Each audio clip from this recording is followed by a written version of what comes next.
Were we ready? Alright, so the first thing we did was make a prediction on the title.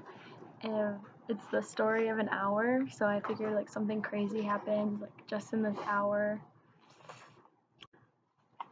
And then I went and looked up the author because I've read some of her work before, but couldn't quite remember.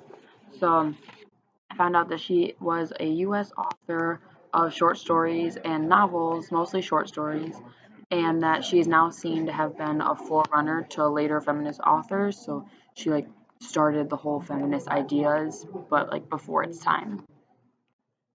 Okay, so the first paragraph, it said, great care was taken to break to her as gently as possible the news of her husband's death. And so I like made a question like, how did her husband die? And in the second paragraph, it was her sister Josephine who told her in broken sentences, veiled hints that received and half concealing. That kind of confused me, like how it was worded, so I had to go back and reread it. And then in the third paragraph, it said she did not hear the story as many women have heard the same. So, like, how did the other women of the other husbands find out compared to how she found out? And then down here in the fourth paragraph, it says, there stood, facing the open window, a comfortable, roomy armchair. Into this she sank, pressed down by a physical exhaustion that haunted her body and seemed to reach into her soul. I put that it was like authors, like the way he talked, that it was kind of like juxtaposition. Because if you look at it, like it's like a comfortable chair, like that sounds like inviting, and then like the next sentence it talks about how like she's like like pressed down with like all this grief and like depression and just like sinks into her body, so it kind of like contrasts itself. And then the paragraph after, it's it talks about how she's like looking around outside, and so it says she could see in the open square before her house the tops of trees that were all aquiver with the new spring life. The delicious breath of rain was in the air. In the street below, a peddler was crying his wares. The notes of a distant song, which someone was singing, reached her faintly, and countless sparrows were twittering in the eaves. I put a V for like visualizing because like I kind of like could see like all of that happening like through like her like grief, like she's like looking at the world and like she sees these happy things, but she's taking like them like in a more depressing way.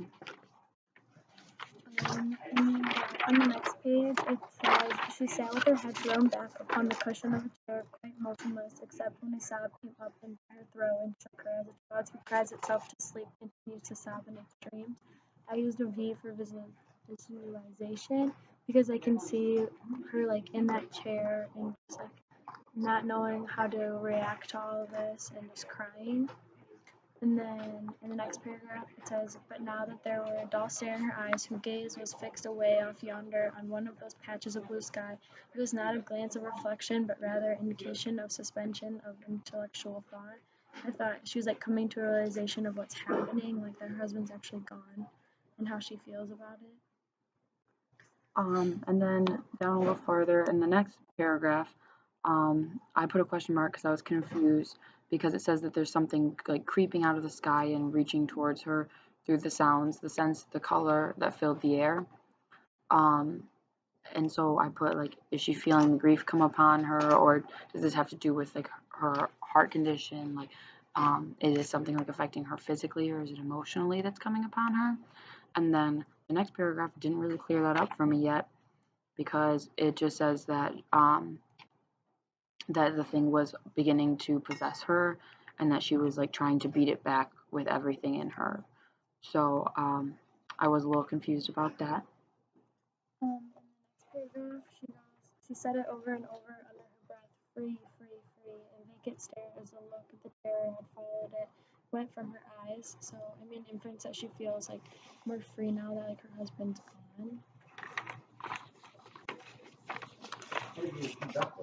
And then in the next paragraph, there was a long, okay, of years to come that would belong to her absolutely, and she opened and spread her arms out to them in welcome. So it was like a conclusion. She's happy that her husband's like gone, and now she can just focus on like her and getting better with like her heart condition. And then in the next paragraph, it says, there would be no one to live for her during those coming years. She would live for herself. There would be no powerful will bending hers in that blind persistence with which men and women believe they have a right to impose a private will upon a fellow creature. A kind intention or a cruel intention made the act seem no less a crime as she looked upon it in that brief moment of illumination. I put DC for drawing conclusions because I feel like this paragraph, like all of a sudden, like the article or the short story has taken a turn, and it's like now it's like more feministic, because she can finally see her life as hers, and like there's not going to be people like controlling her now that her husband's gone, and so she's like finally free. And then the next paragraph, it talks about how she loved him sometimes, but it also says that she often had not. I put like an I for inferring because she felt like her husband had held her down and like was controlling her, but now she's feeling like a newfound strength in her. In the next paragraph, it says Josephine was kneeling before the closed door with her lips to the keyhole, imploring for admission. Louise, open the door, I beg. Open the door. You will make yourself ill. What are you doing, Louise? For heaven's sake, open the door. So I was inferring like her sister thinks that she's like going crazy, like not knowing what to do with like her husband's death, but really she's just like she has so much happiness, like she doesn't know how to control it. And then she says, "Go away. I'm not making myself ill." No, so she's just like celebrating. And then down here it says like her fancy was running riot along those days ahead of her, spring days and summer days and all sorts of days that would be her own. She breathed a quick prayer that life might be long. So it's like all about like how happy she is and like the joy she feels and like her new strength and like her new life that she is going to be living. So I put text to self because not because her husband's dead and she's happy, but because like I've had that feeling where like you like feel like you're free and like you finally are able to like lead your own life and like no one can really tell you what you can and can't do. So I put that for there. And then for the last paragraph, it says, someone was opening the front door with a latchkey. It was Bentley Millard who entered a little.